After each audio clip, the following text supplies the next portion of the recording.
ॐ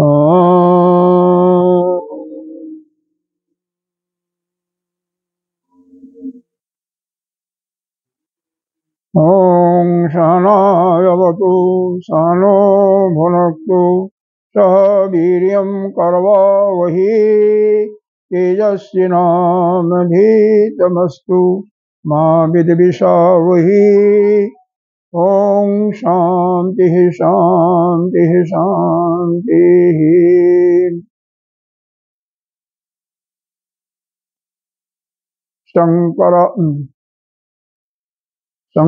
शङ्कराचार्यं केशवं बादरायणं श्रोत्रभाष्यकृतौ वन्दे भगवन्तौ पुनः पुनः। ईश्वरो गुरुरात्मेति मूर्तिभेद विभागिनि व्योमवत् व्याप्तदेहाय दक्षिणामूर्तये नमः। अखण्डमण्डलाकारं व्याप्तं येन चराचरं पदपदं दर्शितं येन तस्मै श्रीगुरवे नमः। अज्ञानतिमिरान्धस्य ज्ञानाञ्जनशलाकया चक्षुरुन्मीलितं येन तस्मै श्रीगुरवे नमः।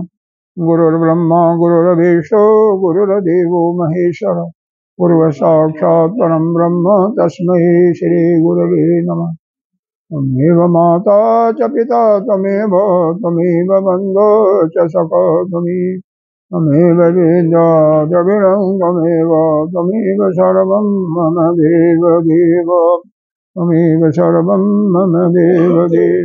गजाननं भूतगणाधिसेवितं कपितजम्बूफलचारुभक्षणम् उमासुतं शोकविनाशकारकं नमामि विघ्नेश्वरपादपङ्कजम्। अनंत श्री विभूषित श्री 1008 पंचायती महानिर्वाणी अखाड़ा के अग्रणीय श्रोती ब्रह्मनिष्ठ महामंडलेश्वर एवं उत्तर प्रदेश संत समाज के अध्यक्ष श्री सद्गुरुदेव भगवान के चरणों में कोटि कोटि नमन बंधन। यहाँ के अधिष्ठान देव ब्रह्मचारी श्री कृष्ण चैतन्य एवं भक्तजन सभी के अंतःकरण में विराजमान उस आत्मस्वरूप परमात्मा को नमन करते हुए छठे मंत्र से पाठ करते हैं। इंद्रियाणाम पृथक् भावम उदयातमयो च जत पृथक् उत्पद्यमानानाम् छठा पढ़ रहे हैं। सातवां से शुरू करना है। छठा एक श्लोक पढ़ रहे हैं। ये अध्याय 3 बल्ली 3 है। अध्याय 3 बल्ली 3 अध्याय 2 ही अध्याय होता है। तुम्हें नहीं उसमें वो होगा नहीं। अच्छा दोबारा पढ़ें। इंद्रियाणाम पृथक् भावम उदयातमयो च जत पृथक् उत्पद्यमानानाम् मत्वा धीरो न शोचति इंद्रियभ्यः परमं मनो मनसः सत्त्वमुत्तमम् सत्त्वादधिमहानात्मा महतो अव्यक्तम् उत्तमम्।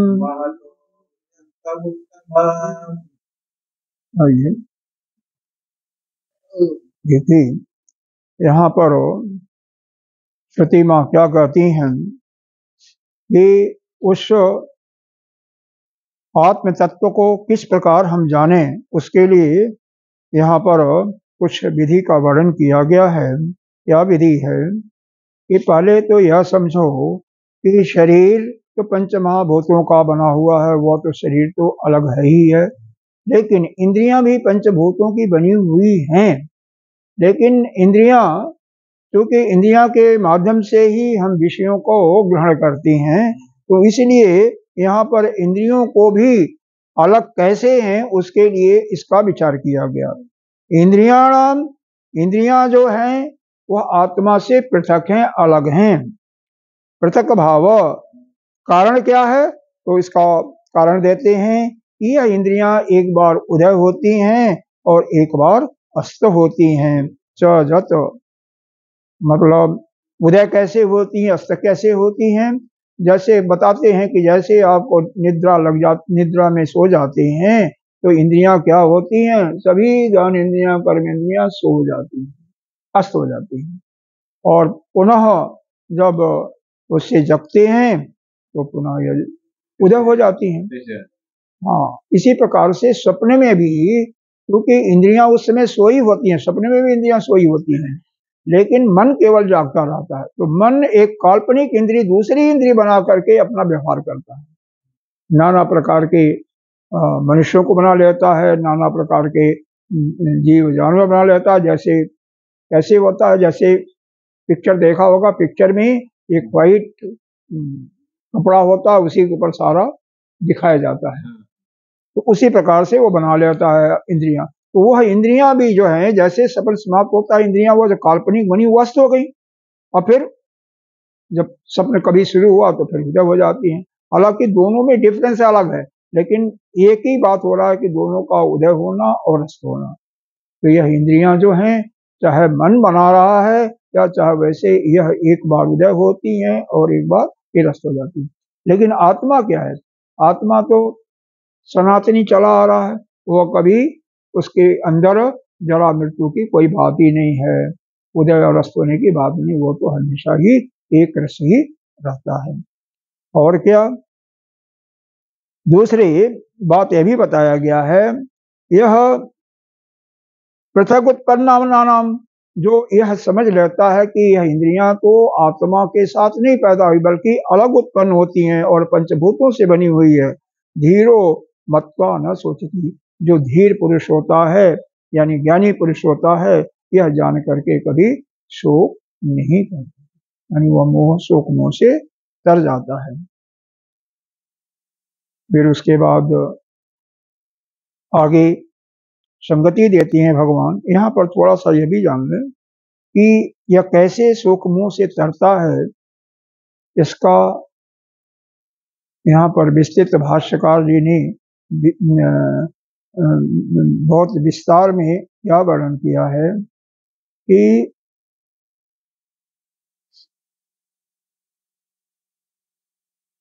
यह अगले मंत्र में है, जस्मात् आत्मनम इंद्रियाणाम पृथक भाव उक्तो नासौ बहिः अधिगंतव्यो जस्मात् पृथक आत्मा न सर्वस्य तत् किम इति उच्यते। जिस आत्मा से इंद्रियों का यह पृथकत्व दिखाया गया है, अलग होना दिखाया गया है, वह कहीं बाहर तो नहीं है, ऐसा नहीं समझना चाहिए, वह है तो अंदर ही है, क्योंकि यह सभी का अंतरात्मा है। तो किस प्रकार अंतरात्मा कौन है? वह अपनी आत्मा, वह सभी का सभी जितने भी प्राणी हैं सभी का वह अंतरात्मा है।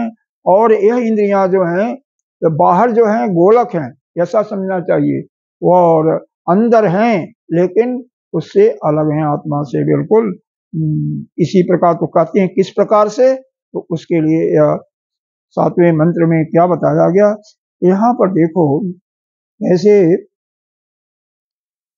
पीछे एक प्रक्रिया दिया था, आपको याद होगा कि पीछे क्या बताया गया था कि इंद्रियों से मन श्रेष्ठ है, ऐसा बताया गया था ना, और मन से बुद्धि श्रेष्ठ है। हाँ, सूक्ष्म है, श्रेष्ठ है, प्रत्यक्षात्मा स्वरूप है, तीनों चीजें बताई गई थी। और मन से बताया गया था बुद्धि, यानी समष्टि बुद्धि, मन से बुद्धि श्रेष्ठ है, बुद्धि से समष्टि बुद्धि श्रेष्ठ है, समष्टि बुद्धि से फिर अव्यक्त जो है प्रकृति है, और उससे भी जो है व्यापक सूक्ष्म और प्रत्यक्षात्मा स्वरूप कौन है? अपनी आत्मा, और उस अपनी आत्मा से कोई सूक्ष्म नहीं है। अब लीन करने की जो प्रक्रिया है उसमें फिर इसी प्रकार से बताया था, वहां पर बताया था कि इंद्रियों को मन में लीन करो, और मन को फिर बुद्धि में, बुद्धि को महत्त्व में, महत्त्व को फिर अपने आत्मस्वरूप में करो। लेकिन यहाँ पर थोड़ा सा यह बुद्धि के जगह दिया है सत्व। सत्व का मतलब बुद्धि ही है। इंद्रियभ्य परम मनो मनसः सत्यम उत्तमम, सत्य दधि महान आत्मा महतो अव्यक्तम उत्तम। तो सत्व का अर्थ यहाँ पर बुद्धि लगाना चाहिए, क्योंकि सारे प्रक्रिया भाष्य में यह भाष्यकार ने नहीं बताया है, पहले ऑलरेडी यह बहुत इस पर चर्चा हो चुकी है, तो इसलिए अंत में लिख देते हैं जैसे पहले बताया गया है वैसा ही इसको समझो। तो आइए पहले मंत्र का अर्थ समझते हैं। इंद्रियभ्य, अब यहाँ पर इंद्रियभ्य बहुवचन में आया है, तो यहाँ पर इसका अर्थ क्या लेना चाहिए? इंद्रियभ्य बहुवचन में आ गया ना, दो वचन, हाँ। तो यहाँ पर इंद्रिय के साथ विषय को भी लेना है। वहां पर जो पहले बताया गया था केवल इंद्रियों को लिया गया था, हालांकि शायद मैंने आपको बताया था कि भाई इंद्रिय मन विषय दोनों लेना चाहिए। यहाँ पर स्पष्ट रूप से भाष्यकार कहते हैं इंद्रिय और विषय दोनों को लीजिए। क्यों? सबसे सूक्ष्म कौन है? विषय है। इंद्रियों से सूक्ष्म है इंद्रिय, लेकिन विषय को ग्राह्य करता है, ग्रहण करता है इंद्रिय के माध्यम से, क्योंकि इंद्रिय ही प्रकाशित करके विषय को लेता है। जैसे मान लो किसी को देखा, मान लो गणेश जी के सामने मूर्ति लगी हुई है, देखा तो कैसे देखा आपने? कैसे देखा? आपने नेत्रों से देखा, तो नेत्र के वहां पर गया, फिर वहां से परावर्तन होकर के नेत्र पर उसका प्रतिबिंब आया, और वह किसको देता है? मन को। फिर मन उसको फिर वेरीफाई करता कहाँ? चित्र से। पहले बार उसका होगा कैसे भगवान गणेश जी का फोटो होता है, तो कहता है कि यह गणेश जी हैं। ये प्रक्रिया थोड़ी लंबी होती है, हमें देखने में तो सेकंड का 1000वां हिस्सा भी नहीं लगता, सीधे मालूम है अगर हम जानते हैं। कई बार आपने अनुभव किया होगा, कोई मित्र मिले होंगे जो कि 20 साल 25 साल, आपका तो इतनी एज ही नहीं हुई, मान लो कोई बचपन का है, पहली क्लास में पढ़ रहा होगा आपके साथ में, पढ़े होंगे, तो हो सकता है 20 साल नहीं तो 18-19 साल हो ही गया होगा, तो उसके बाद पहचानने में सीधे ना पहचान पाओ, नहीं पहचान पाते। ऐसे ही वह, लेकिन बाद में जब कुछ अपना वह इंट्रोडक्शन देता है, बाद में कुछ बनाता है कि हम यहाँ पर पढ़े थे और यह हमारा नाम है, मैं यहाँ रहता हूँ, और फिर आपको याद आ जाता कि ये तो वही बंदा। आपके साथ तो कम घटना होगी, लेकिन हम लोगों को कैसे याद आ जाता है 25-30 साल, बहुत पुरानी घटना, 50 साल के बाद। हाँ, एक बार ऐसा लड़का मिला था जो कि छठे जूनियर हाई स्कूल होता है ना, 6 से 8वीं तक, वहां पर पढ़ा था। अब 62 में मिडिल क्लास पास कर चुका था, वो 8वीं, और वो मिला था कब? 62 के बाद मिला होगा करीब 2000 के बाद। कहाँ मिला था? दिल्ली में ही, वह योजना मंत्रालय में वह सेवारत था, मतलब सर्विस करता था। हमें बगल में ही बिल्डिंग है, संचार भवन में था, टेलीकॉम में। हाँ, तो एक बार वैसे ही बाहर लंच में जा रहे थे तो मिल गया। तो हाँ रहता है, लेकिन बाद में फिर मालूम हो गया कि भाई ये तो हमारा, हाँ, हमारे साथ पढ़ा था। तो यह थोड़ा बहुत वहां पर समय लगता है, लेकिन प्रत्यक्ष किसी को देखा, हाँ, और उसका भाव आपके अंदर है तो तुरंत मालूम हो जाता है। हाँ, तो यहाँ पर यही बताया गया कि इंद्रिय और विषय यह दोनों जो है बुद्धि से श्रेष्ठ, यह कहाँ इनका लय होता है? यह बुद्धि में, क्योंकि इंद्रियां जो हैं विषय से श्रेष्ठ हैं, और इंद्रिय और विषय दोनों से श्रेष्ठ कौन है? सत्व। सत्व का मतलब बुद्धि श्रेष्ठ है, श्रेष्ठ ही नहीं है बल्कि सूक्ष्म भी है, प्रत्यगात्म। यह 3 चीजें जो पहले बताई गई थी वो यहाँ पर मान लेना, उसको लाना है अपने याददाश्त में, तब जाकर के पूरा, क्योंकि भास्कर जी ने उसको पूरा नहीं बताया यहाँ पर, वह कह दिया कि पहले बता दिया है, इसको डिटेल बताने की कोई आवश्यकता नहीं है। और फिर उससे श्रेष्ठ फिर मन से श्रेष्ठ फिर बुद्धि आपकी हो गई, क्योंकि बुद्धि ही, जिसको यहाँ पर सत्य नाम से किया गया है, वह बुद्धि ही इंद्रिय को, मन को, इंद्रिय को कंट्रोल करने वाला है, उनका वह नियंता है, उस पर वह शासन करने वाला है, उसका वह शासन करता है। फिर उसके बाद उससे भी श्रेष्ठ क्या है? वह जो महत्त्व है या हिरण्यगर्भ है वह श्रेष्ठ है, समष्टि बुद्धि, समष्टि बुद्धि श्रेष्ठ है। और उससे श्रेष्ठ वह जो अव्यक्त है वह श्रेष्ठ है, वही प्रत्येगात्मा, और उससे व्यापक और सूक्ष्म, वो लगा लो सारे हैं। और फिर उससे भी सूक्ष्म, उससे भी व्यापक, और उससे भी प्रत्येगात्मा स्वरूप, वह पर ब्रह्म है, उससे ज्यादा न तो कोई श्रेष्ठ है, न कोई महान है, न कोई सूक्ष्म है, न कोई पृथक आत्मा स्वरूप। तो लीन की प्रक्रिया जब हम करते हैं तो इसी प्रकार से क्रम से करते हैं, जो कि पहले मंत्र में बताया गया था। अब इसके बाद यहाँ पर क्या है, इसके भाष्य में कह दिया, यह तो मंत्र का अर्थ हो गया कि इंद्रिय परम मनो, इंद्रिय और विषय द्विवचन में दिया, इसलिए इसको मन में लीन करना है। मन उसके इससे श्रेष्ठ मन को जानो। मन से सत्य को, सत्य का मतलब बुद्धि, वह श्रेष्ठ है क्योंकि दोनों पर शासन करता है। और उस जो उत्तम सत्य यानी जो हिरण्यगर्भ है, उससे श्रेष्ठ क्या है, महान आत्मा। महान आत्मा जो कि महत्त्व, अव्यक्त और फिर अव्यक्त से पर, इस प्रकार से भाष्य में तो यहाँ पर नहीं कुछ दिया। इंद्रिय भी इतना बताया कि इंद्रिय भी परम मन, इंद्रियों से श्रेष्ठ वही मन है, इंद्रिय और विषय से। अर्थानाम इह इंद्रिय समान जातीयत्वा इंद्रिय ग्रहणमेव ग्रहणम। कह रहे हैं क्योंकि इंद्रियां विषयों को ग्रहण कर रही हैं, इसलिए विषयों का भी ग्रहण हो जाता है। तो इंद्रिय का मतलब इंद्रिय और विषय दोनों एक साथ लेना चाहिए। पूर्वोध्य अन्यतः सत्य शब्द बुद्धि, सत्य शब्द को बुद्धि कहते हैं, बाकी अर्थ पिछले मंत्र के हिसाब से ले लेना। पिछला मंत्र कहाँ पर है, इसको आपको मिल जाता है तो मैं बता देता हूँ, नहीं मिलता है तो इसका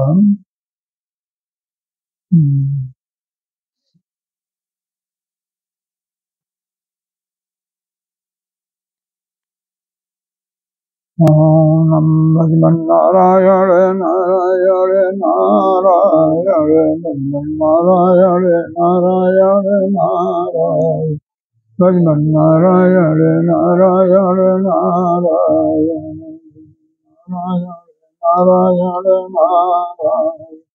भजमन नारायण नारायण नारायण भजमन नारायण नारायण नारायण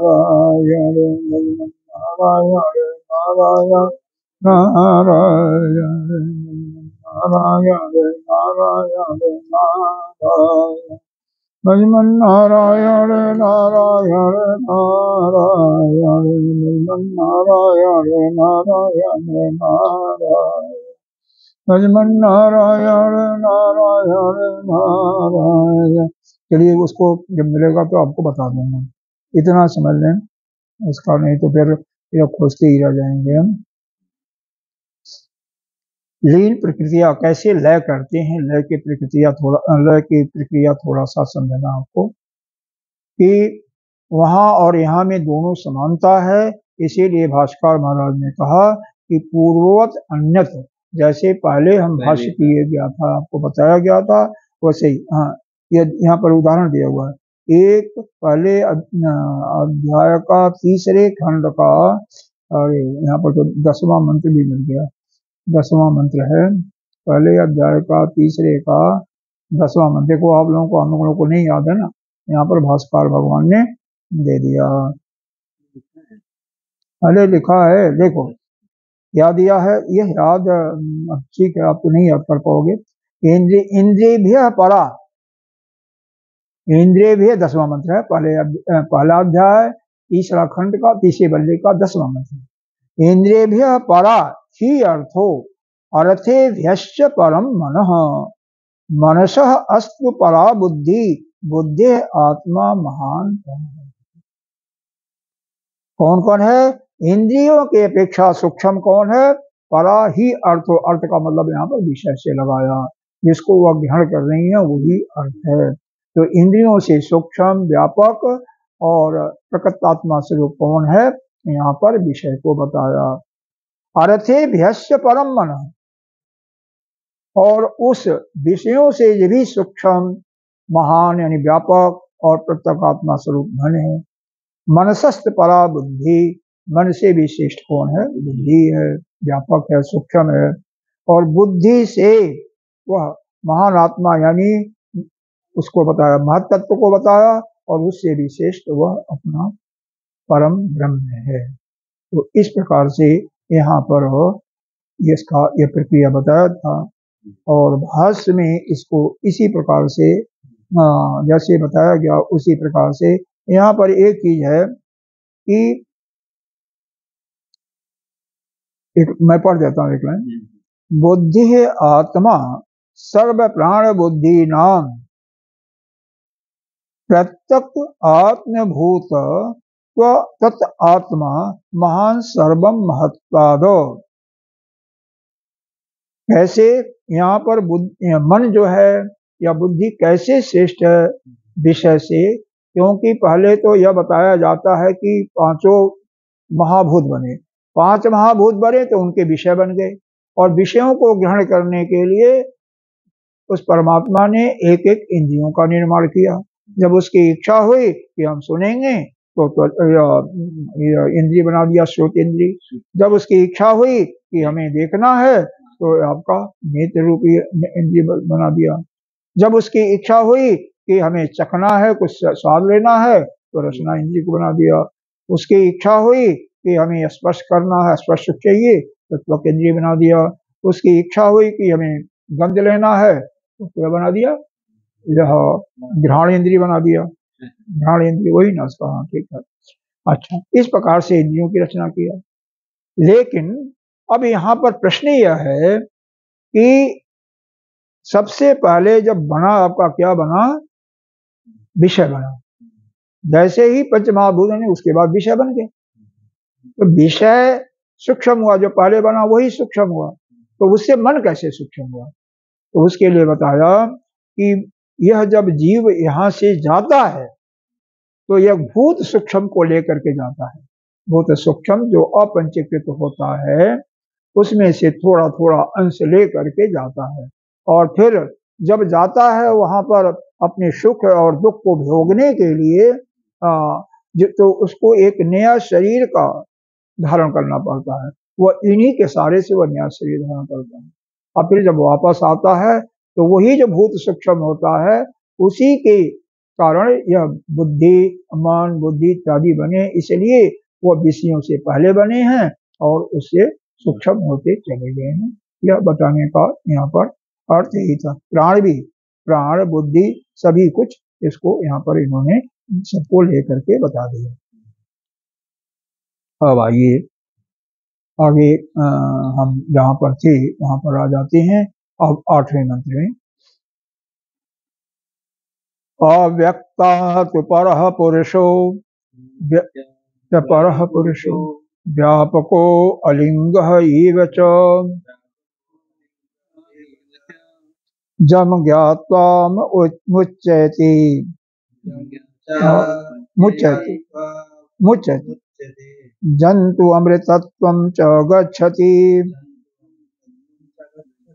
यहाँ से बताया, वहां पर तो महत्त्व तक यहाँ पर इस मंत्र में छोड़ दिया था, महत्व के लिए हमने उसे आगे बता दिया था। तो यहाँ पर वह जो है अव्यक्त, अव्यक्त से भी कौन श्रेष्ठ है, वह पुरुष श्रेष्ठ है, परम पुरुष श्रेष्ठ है, जो कि व्यापक है और अलिंग है। अलिंग का मतलब उसका कोई लक्षण नहीं है, लक्षण नहीं है जिससे उसको आप जान सकते हैं।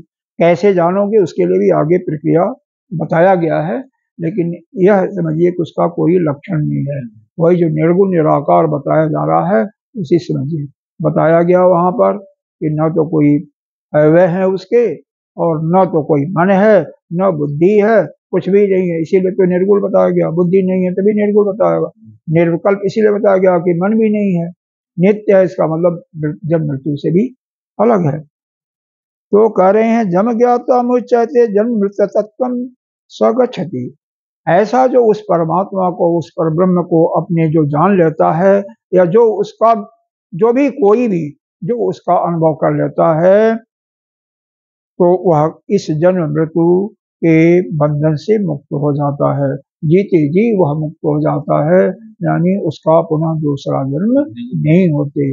उसके प्राण यहीं पर कहीं जाते नहीं, यहीं पर वह जाते हैं, उत्क्रमण नहीं करते, और वह जीवभाव छूट जाता है। जीवभाव छोड़ते ही वह शुद्ध नित्य शुद्ध बुद्ध मुक्त आत्मा के रूप में हो जाता है। यह तो इसका बहुत सरल है वैसे, क्योंकि अब अव्यक्ता तो परा पुरुषो, अव्यक्त से श्रेष्ठ व्यापक पुरुष है, परम पुरुष वही आत्मा, और व्यापक है और अलिंग है, कोई उसका कोई अलिंग का मतलब होता है कोई लक्षण नहीं है। ये बच्चा यम ज्ञाता मृत्यते जन्म तुम चुके, जो उसको जान लेता है, जो कोई भी जान लेता है वो जन्म मृत्यु के चक्कर से छूट जाता। तो बहुत ही सिंपल इसका अर्थ है यहाँ पर, अरे अर्थ इसका। अब आगे देखिए भाष्य में, अव्यक्तात् परः पुरुषो, अव्यक्त से वह सीधी सादी हुई बताया, श्रेष्ठ क्या है, पुरुष है, परम पुरुष है।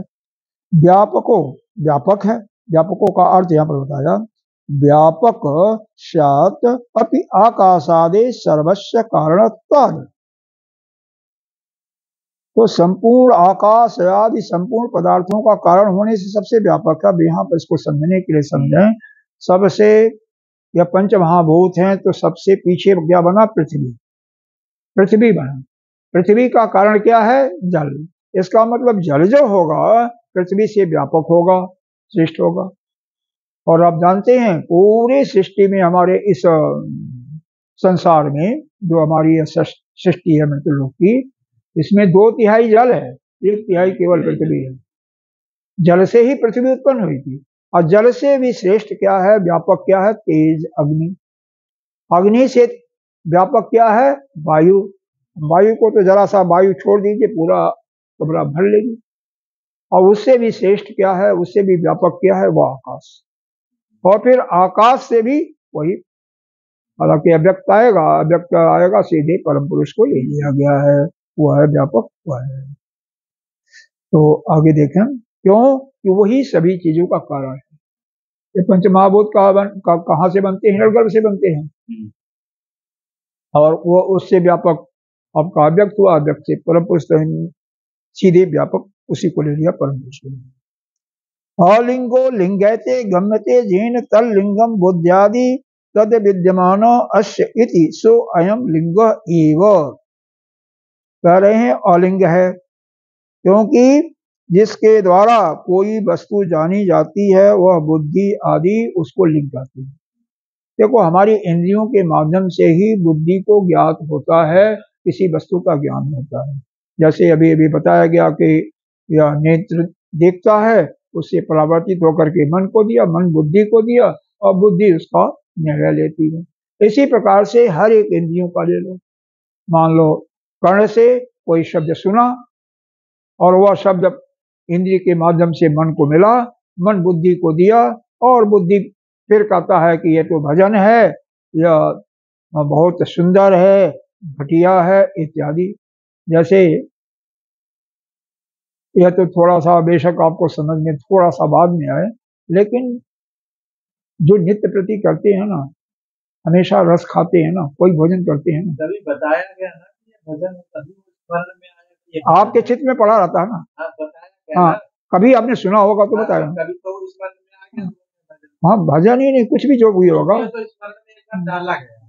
डाला गया चीज नहीं, खुद स्वयं आपको अनुभव। जैसे अब भोजन का देखो, आप रस लिया, भोजन खाया, दाल चावल पूरी सब्जी जो कुछ खाया ना। अब जैसे ही ये रसना इंद्रिय के माध्यम से मन को गया, मन को बुद्धि को गया, ठीक है, बुद्धि पता लगाती चित्त में क्या चीज है क्या नहीं है। अब वह आपके स्मरण में है, कैसे है, पहले कभी खाया होगा, सुना होगा, देखा होगा, या किसी पिछले जन्म में किया होगा, उसका वह भाव आपके पास है, और वहां से आपको पता लग जाता है, या कड़वा है, तीता है, खट्टा है, अच्छा बना है, नहीं बना है, इसमें तो नमक ज्यादा है, वह सब तुरंत मालूम हो जाता है।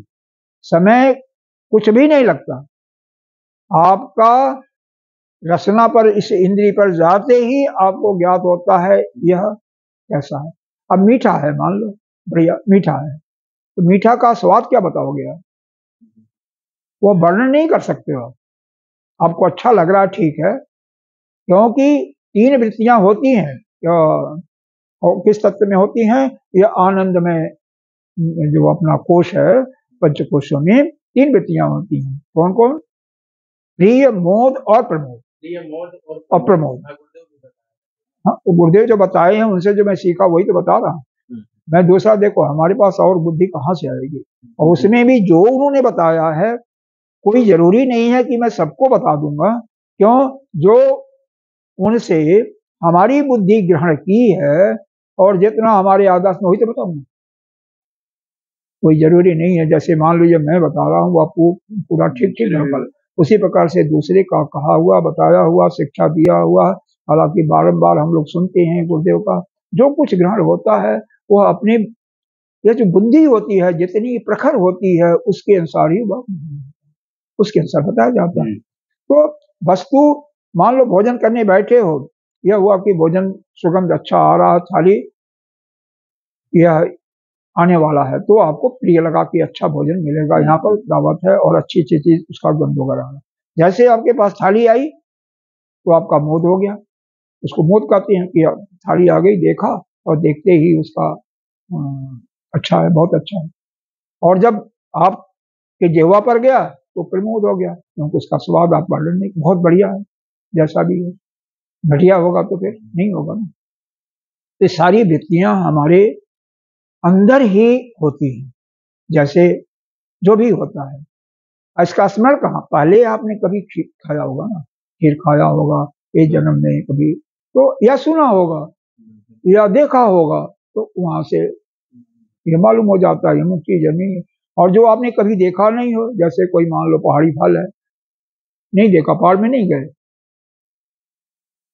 न सुना, फल वहाँ देखते हैं, वहाँ गए थे, IIT गए थे, ठीक है, तो एक अमरूद सा फल था, मिट्टी मिट्टी कलर का, हाँ जो भी होगा, तो उसको फिर खा करके देखेंगे तभी तो मालूम होगा। हम कभी खाया नहीं। हाँ, तो उसको देख करके अब की चलेंगे तो ले लिया जाएगा, देखा जाएगा भाई क्या चीज है। भाई देखो, किसी से हम बात करेंगे, एक तो यहाँ की भाषा भी जाननी चाहिए, चलो वो देखेंगे बाद में, तो तभी तो मालूम होगा ना। अब किसी कोई वर्णन करे कि यह फल अमुक, यूट्यूब में भी देखते हैं और वहाँ भी देखते अमुक नाम का, अमुक नाम का फल है, वो देखिए, ठीक, उसकी बात चर्चा अब बाद में, पहले तो सिर्फ सुनो, यहाँ पर जो समझ में ना आए उसको सिर्फ बोलो, बाकी चीजें नहीं। तो उसका मान लो नाम सुना होगा या उसका वर्णन किसी का कोई खाया होगा, उसके स्वाद के बारे में बताया होगा, तभी तो हम जानेंगे। और जब कभी न सुना है न कभी देखा था, पहली बार देखा है, उसका नाम भी नहीं पता लगा हमें, हमने नहीं पूछ पाया किसी कारण से भी, तो हम उसके बारे में हम कैसे जानेंगे। तो यह सब बातें होती हैं। अब आइए, सर्वस्व कारण क्या है, सभी का कारण क्या है, वही परब्रह्म, पर ब्रह्म ही है, लेकिन वह खुद कारण न होकर के क्या है, वह जो सोपाधिक रूप में आता है तब वह सभी चीज का कारण बनता है। और वो भी किसको, माया के थ्रू। सांख्य दर्शन के अनुसार करेंगे तो वह प्रकृति ही सभी चीजों का कारण होती है, स्वयं ब्रह्म किसी चीज का कारण नहीं है, वह किसी चीज का निर्माण नहीं करता है, माया करती है। माया के ही 3 गुण है वेदांत के अनुसार, और सांख्य दर्शन के अनुसार प्रकृति करती है, प्रधान करता है, और प्रकृति के ही 3 गुण होते हैं, उसी से संसार की सृष्टि होती है। पुराणों के अनुसार ब्रह्मा करते हैं सृष्टि, है ना, पुराण में सुना होगा भागवत वगैरह में कि ब्रह्मा जी के पहले प्रकट हुए कौन, सनक, सनकादिक, सनक, सनातन, सनंदन, सनत कुमार पैदा हुए, फिर दूसरे नंबर पर नारद भगवान होते हैं। तो मतलब हर एक जगह अलग अलग है, लेकिन पुराण इसके प्रमाण नहीं माना जाता, प्रमाण केवल हमारा उपनिषद ही माना जाता है, वेद होता है। तो हमारे उत्तर मीमांसा के अनुसार या उपनिषद के अनुसार यह सृष्टि की रचना उस परमात्मा की, उस माया व त्रिगुण मायामयी जो शक्ति है, जो अवर्चनीय है, उसी के द्वारा होता है। खैर चलिए आगे चलिए। आलिंग तो और कोई लक्षण होता है, जैसे बुद्धि के द्वारा, अरे बुद्धि को कोई चीज मालूम होती है तो लक्षण कर सकते हो ना, जैसे खीर खाया, वस्तु का कोई आकार है तो बता सकते हैं, लेकिन इस परमात्मा का कुछ है ही नहीं, तो कैसे बताया जाएगा, मतलब उसका कोई लिंग नहीं है। यहाँ पर एक चीज और है, गुरुदेव ने अपने प्रवचन में बताया था, जो थोड़ा बहुत ध्यान में बताता हूँ।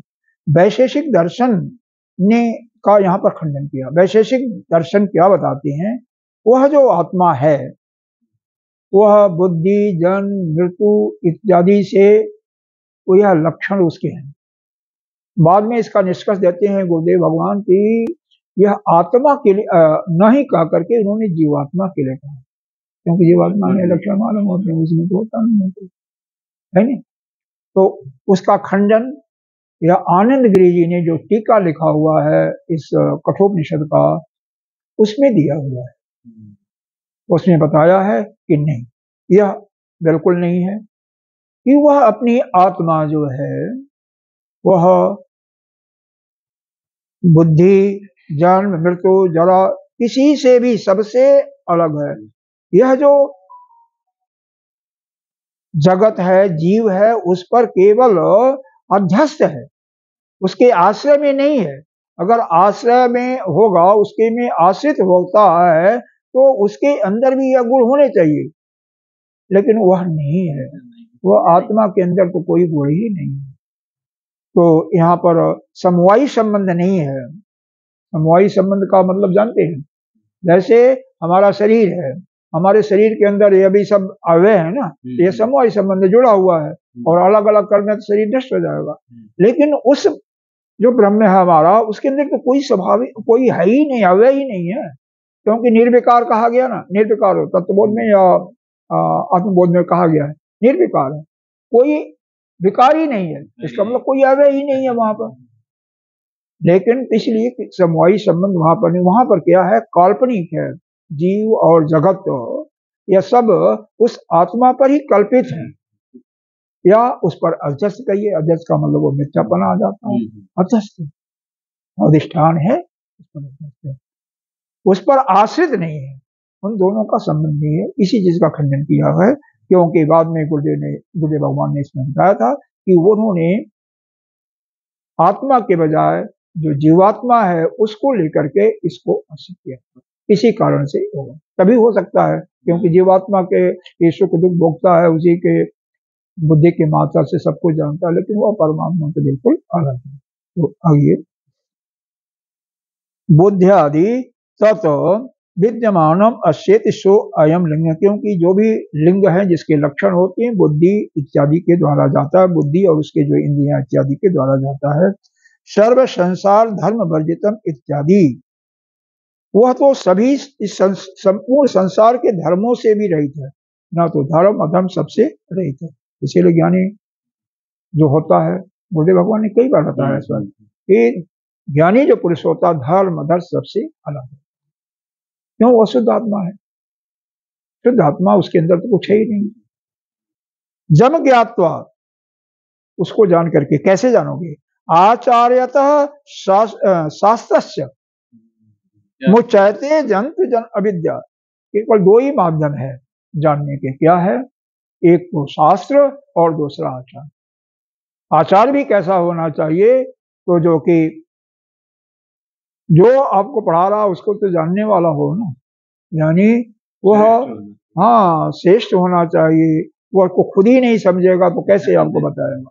दूसरी चीज यह भी है कि ब्रह्मनिष्ठ भी हो, वह अपने स्वरूप को उसका अनुभव किया हो, क्योंकि प्रमाण में क्या देखा, अरे इस व्यवहार में क्या देखा जाता है, कई महात्मा ऐसे होते हैं कि जो आत्मनिष्ठ तो होते हैं, जैसे किसी गुफा में, पहाड़ में, जंगल पड़े हुए हैं, अभी भी पड़े हुए हैं, लेकिन उनको शास्त्र का ज्ञान नहीं है।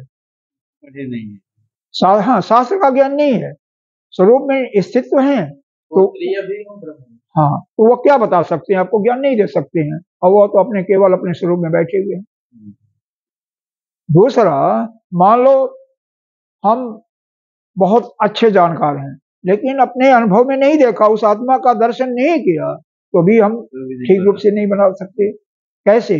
जैसे मान लो आपको आगरा जाना हो, आगरे का दो बातें होती हैं, एक आदमी आगरा का ताजमहल देखा भी है और आगरे का रास्ता भी मालूम है, वो तो सब कुछ ठीक ठीक वर्णन कर देगा। और एक सेठ है, कोई गाड़ी में सो गया, वहां पहुंच गया, वहां दर्शन तो किया, अनुभव तो हुआ, लेकिन कैसे प्रक्रिया कैसे गया उसको कुछ नहीं पता। वहां पर जगह, जब ड्राइवर ने जगाया तो दर्शन किया, बाद में आते समय भी सो।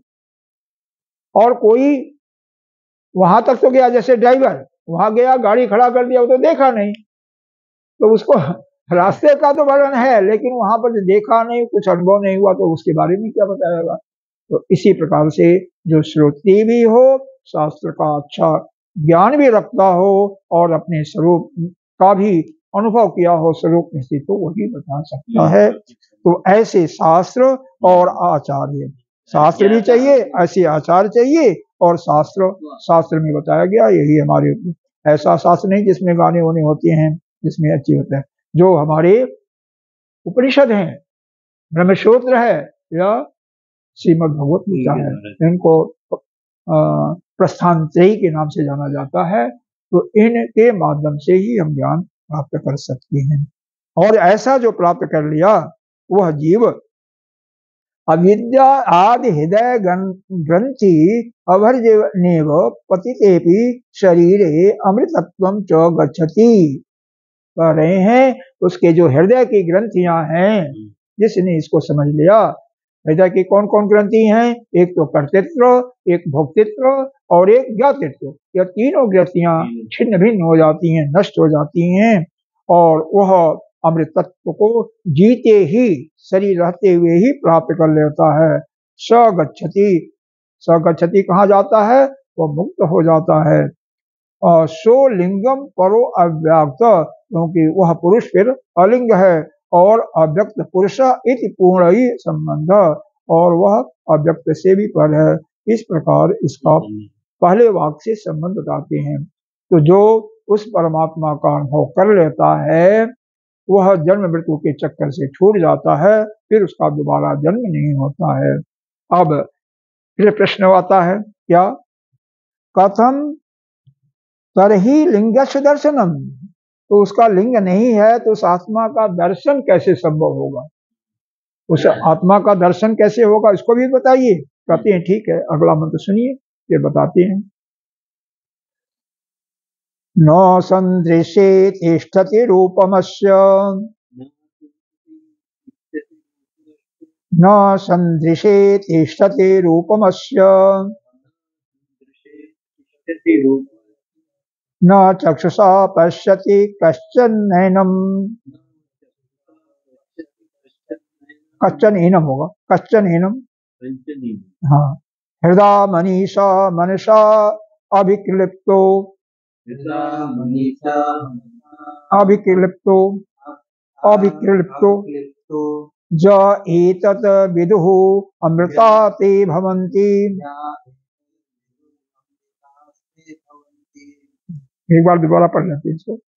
न सदृशे तिष्ठति रूपमस्य, न सदृशे तिष्ठति रूपमस्य, न चक्षुषा पश्यति कश्चन एनम, कश्चित् हृदय मनीषा मनसा अभिक्लिप्तो क्लिप्तो, य एतत् विदुः अमृता ते भवन्ति। कहते हैं संदृशे, संदृशे का अर्थ होता है यहाँ पर भाषा जी ने बताया संदर्शन विषय, मतलब जिसका मन जो है विषय में स्थिर नहीं होता। अतः कोई भी पुरुष अगर इस आत्मा को अपने चक्षु से नहीं देख पाता, क्योंकि चक्षु से या किसी इंद्रिय से किस चीज को देखेगा, जो उसका विषय है। चक्षु का, नेत्र का विषय है केवल रूप रंग, और उसमें चूंकि आत्मा में कोई रूप रंग नहीं है, इसलिए चक्षु उसको नहीं, उसको पहचान सकती, उससे नहीं जान सकते। श्रोत इंद्रिय की बात करें तो श्रोत इंद्रिय का विषय शब्द है, उसके अंदर कोई शब्द भी नहीं है, उसके अंदर कोई इंद्रिय नहीं है। इसी प्रकार से किसी भी इंद्रिय से उसके बारे में आप नहीं डाल सकते हैं। वह जो आत्मा का स्वरूप है आपके दृष्टि में स्थिर नहीं, क्योंकि न आया ना बाद में, न सदृश से, तो उस आत्मा का आपके किसी भी इंद्रिय के द्वारा आपके अंदर अनुभव में नहीं आ सकता है। न कि नेत्रों से जैसा है, नेत्रों से देख करके भी उसके बारे में आप कुछ नहीं पता कर सकते, क्योंकि वो नेत्र का विषय नहीं है। नेत्र का विषय तो रूप रंग है, उसका तो कोई रूप रंग है ही नहीं। हृदय मनीषा मनसा अभिक्लिप्तो, यहाँ पर एक शब्द है अभिक्लिप्तो, इसका अर्थ भगवान भास्कर ने दिया है अभिसमर्थो भी प्रकाशित इति एतत्। अभिक्लिप्तो का मतलब सामर्थ्यवान होता है, सामर्थ्य से युक्त होता है। अच्छा, अब यहाँ पर देखिए, मनीषा का मतलब जो मन पर शासन करने वाला है, मन का जो शासक है अर्थात बुद्धि। मन पर शासन कौन करता है? बुद्धि करती है। हाँ, तो जब हृदय हृदय में आपकी बुद्धि प्रतिष्ठित होगी, यानी बुद्धि हृदय के अंदर प्रतिष्ठित है, और साथ ही मनसा अभिक्लिप्तो, मन भी सामर्थ्यवान हो, यानी मन पर भी आपने विजय प्राप्त कर रहा है। दूसरे शब्दों में कहिए, आसान शब्दों में, मन वही कर रहा है जो बुद्धि चाहती है। जब आपका हृदय में मन और बुद्धि दोनों उससे जुड़ जाती हैं, यानी जो आपने निर्णय लिया मन वही करेगा, मन और कहीं नहीं भागेगा, तभी जाकर के उस आत्मा का, उसको वही विद्वान उस अमृत तत्व को प्राप्त कर सकता है, क्योंकि वही उसका अनुभव कर सकता है। समस्या हमारे सामने यही खड़ी होती है कि हृदय में हमारा उसके प्रति प्रेम है, आस्था है, बुद्धि से हमने सुन करके या शास्त्रों का अध्ययन करके या गुरुदेव सुन करके यह मन में बैठ गया कि हाँ, वह इस प्रकार से उसका दर्शन, उसका अनुभव करना चाहिए, उसे हम मुक्त हो जाएंगे। लेकिन आप ध्यान में बैठे, अब मन कहीं और भ्रमण कर रहा है, ऐसा ही होता है, यह सत्य बात है। मन कर नाना प्रकार की कामनाएं आपकी शांत नहीं हुई, छेड़ नहीं हुई है। तो वहां पर यह जो आनंद गिरी जी लगते हैं, जब बुद्धि इतना सख्त हो जाती है, दृढ़ हो जाती है, क्योंकि बुद्धि को शासन करना, मन को डांटती है, तो क्या कर रहा है? तो दुष्ट हो गया। वह जड़ पदार्थ है जिसके तरफ तुम भाग रहा है, इसमें भागेगा। यही जो विषय भोग की बस्ती में वही मन भागता है, कहाँ भागता है? भोग बस्ती में भागता है। चाहे किसी स्त्री के प्रति, चाहे कोई खाद्य संबंधी या भोजन संबंधी है, चाहे कोई अन्य भोग विलास की है, चाहे अच्छी अच्छी गाड़ियां हैं, चाहे कोई अच्छा फिल्मी गाने, इसी की तरफ भागता है ना। तो जब उसको डांटने में कौन डांटता है? बुद्धि, जो हृदय के साथ ही संपन्न है, उसी में स्थिर हो गई है। और फिर मन को जब यह प्रतीति होता है कि नहीं, बुद्धि कर रही वो ठीक है, क्योंकि वास्तव में वो जड़ वस्तु है, संसार की जितनी भी वस्तुएं वो सब जड़ हैं, उनको पा करके कुछ नहीं होगा। इसलिए हे मन, तू बुद्धि जो कर रही है उसी का कहना करो, उसे अलग मत भागो। और जब वही कहना करता, जब तीनों एक हो जाते हैं, यानी हृदय में मन और बुद्धि। भगवान ने गीता में 12वां अध्याय याद करो तो क्या बताया है? मयि एव मन अधस्तो मयि बुद्धि निवेश्यसि मयि एव अतो न संशय।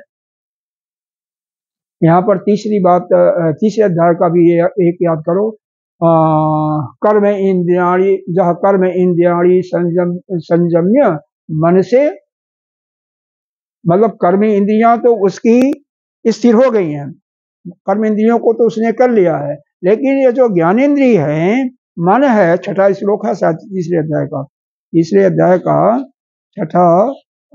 छठा होगा या पांचवा होगा। देखो यह है, कर्म इंद्रियाणि संजम्य ज आस्ते मनसा स्मरण। मन से स्मरण कर रहा है, इसका मतलब का मन भाग गया ना। मन भाग गया तो वो क्या है? इंद्रियार्थी विमूढ़ आत्मा मिथ्याचार सोचते। तो भैया वो तो मिथ्या तो चार है ही है, मूर्खों में भी पीएचडी किया हुआ है, पीएचडी। हाँ, तो इसलिए मन को बस में करना सबसे मुश्किल काम है, लेकिन जिसकी बुद्धि सशक्त होती है, बुद्धि सत्य बुरी होती है, वही कर लेता। तो जब उसको अपने अंदर कर लिया, क्या होता है? वह ब्रह्म रूप से जो जान जाता है, वह जीते ही अमर हो जाता है। अब आइए इसका भाष देख लेते हैं। न संदृशे संदर्शन विषय न तिष्ठति। इस प्रत्यगात्मा का रूप वह विषय में नहीं स्थिर होता है। प्रत्यक आत्मनो अस्य रूपम, क्योंकि वह पुरुष जो है उस प्रत्येक आत्मा को चक्षु से न चक्षुषा सर्वेंद्रिय, चक्षु से नहीं देख सकता या किसी इंद्रिय के से उस विषय का, उसको आत्मा के बारे में उसको ज्ञान नहीं हो सकता। सर्वेंद्रिय आगे ना, चक्षु ग्रहण स्यात् उपलक्षण अर्थत्वात् पश्यति न उपलभ्यते कश्चन कश्चिद अपि एनम प्रकृतम आत्मनः। क्यों नहीं दे सकता? क्योंकि चक्षु का जो ग्रहण स्वरूप है, किसको ग्रहण सकता है? केवल रंग और रूप को ही ग्रहण कर सकता है। इंद्रियों का उपलक्षण कराने के लिए क्या है? केवल रंग और रूप। तो चक्षु नामक इंद्रिय जो है केवल रंग और रूप को ही ग्रहण कर सकती है, और वह जो अपना आत्मा है, परम ब्रह्म है, उसके अंदर कोई रंग रूप नहीं है, इसलिए वह ग्रहण नहीं कर सकता, या नेत्र उसको नहीं देख सकती। आगे आइए, फिर प्रश्न आ गया, कथम तरही तपश्यति उच्यते, तो किस प्रकार उसको देखें? कथम तरही, कैसे, किस प्रकार से, तम पश्यति, उस आत्मा को कैसे देखें, कैसे देखें? तो क्या कहते हैं? इत उच्यते, ऐसा कहते हैं, इस पर बताते हैं भास्कर जी। हृदय हृतस्तया बुद्धया, देखो हृदय, जिसकी बुद्धि हृदय में स्थित हो गई है, बुद्धि हृदय में स्थित हो गई है। मनीषा, मनीषा का मतलब जो मन पर शासन करने वाला है। मनसः संकल्प आदि रूपस्य इष्टे नित्यत्तेनेति मनीतया हृदय मनीषा विकल्प इत्या मनसा, बहुत बड़ा, यहीं पर छोड़ देंगे, यहाँ पर आगे फिर इतना समझ लेंगे पहले। यह मन का जो संकल्प आदि करता है, मन का काम ही है संकल्प विकल्प मन, तो मन में जो संकल्प विकल्प आते हैं, चूंकि वह मनीषा यानी बुद्धि जो है उस पर शासन करती है, तो शासन करने के कारण वो नियंत्रण करती है, उसको मनीट कहती है। एक जगह आपको इसी उपनिषद ने बताया था कि यह रथ जो है शरीर है, शरीर जो है रथ के रूप में इसको मानो, इसका जो मालिक है वह जीवात्मा है, सारथी है वह बुद्धि है, बुद्धि सारथी। हाँ, लगाम कौन सा है? मन लगाम है, और इंद्रियां घोड़े हैं। तो इंद्रियों को काबू में करने के लिए कैसे होगा? जब मन उनको लगाम ठीक होगा, और लगाम कौन ठीक करेगा? वह सारथी करेगा। यानी जब मन कंट्रोल में होगा, उसके शासन में होगा, किसके? बुद्धि के, तभी जो है सारथी उन घोड़ों को बस में कर सकता है। क्योंकि लगाम अगर खींचा नहीं होगा तो, ढीला होगा तो चलेंगे, बिल्कुल ढीला हो जाएगा तो भागेंगे इधर उधर, बहुत खींच देंगे तो रुक जाएंगे। तो इस प्रकार से जब सुयोजित अच्छी प्रकार से जब वह मन उस बुद्धियों के अंदर में कंट्रोल होगा, जो बुद्धि कहाँ है? हृदय में स्थित है, तो उसका संकल्प जो नाना प्रकार के जड़ वस्तु में घूम रहा है वह भागना बंद होगा। सम्यक दर्शने, तभी वह मन अपने मन से उसका उस परमात्मा का सम्यक रूप से अच्छी प्रकार से दर्शन कर सकता है। कैसे? अभिक्लिप्तो अभिसमर्थो भी प्रकाशित इत्यादि, जब वह मन बिल्कुल सामर्थ्यवान होगा। जो मन बली है, इसका मतलब वह बाह्य वस्तुओं में चिंतन नहीं करेगा। या बुद्धि के फटकार से कहिए, या वैसे अपने को कंट्रोल कर लिया कि ज्ञान से कि बाहर की वस्तुएं जड़ हैं, जड़ में हम जाएंगे तो केवल हमें कुछ नहीं मिलने वाला है, वहां से केवल दुखी दुख मिलेगा, वहां तो कुछ है ही नहीं है। आत्मा ज्ञातुम शक्यतः इति वाक्य शेष है, इसका मतलब है वाक्य शेष है कि वो आत्मा का उसको ज्ञान हो जाता है। तम आत्मानम ब्रह्म एतद विदुः अमृतास्ते भवन्ति, और जो ऐसा जो उस ब्रह्म उस आत्मा को जान जाते हैं, उनको अमृतत्व की प्राप्ति हो जाती है, और उनका इस जन्म मरण के चक्कर से छुट्टी मिल जाती है। समझ में आ रहा? बुद्धि को हृदय में स्थित करो, मन के संकल्प विकल्प को कंट्रोल करने के लिए बुद्धि को इतना दृढ़ कर दो। दृढ़ क्या हो, कैसे होगा? बारंबार इस सत्संग को सुन करके, बारंबार श्रवण को सुन करके उसको मनन और निध्यासन के बल पर इतना मजबूत कर दो कि संसार की जड़ वस्तुएं बिल्कुल जो दिखाई दे रहा है, जो हमारे इंद्रियों की जो भोग वस्तुएं हैं, सब उसमें नियसार हैं, कुछ नहीं। चाहे रसना इंद्रिय की हो, चाहे किसी भी इंद्रिय की, उससे हमें कुछ नहीं मिलना है। इसलिए मन संकल्प विकल्प फिर जब छोड़ देगा तब जाकर के समाप्त होगा। सा हृदय मनीट कथम प्राप्ति, तो यह हृदय स्थित बुद्धि किस प्रकार प्राप्त होती है, इसका साधन अगले मंत्र में कहेंगे। अब उसको हम कल सुनेंगे। ओम पूर्णमिदः पूर्णमिदं पूर्णात् पूर्णमुदच्यते पूर्णस्य पूर्णमादाय पूर्णमेवावशिष्यते। ओम शांति।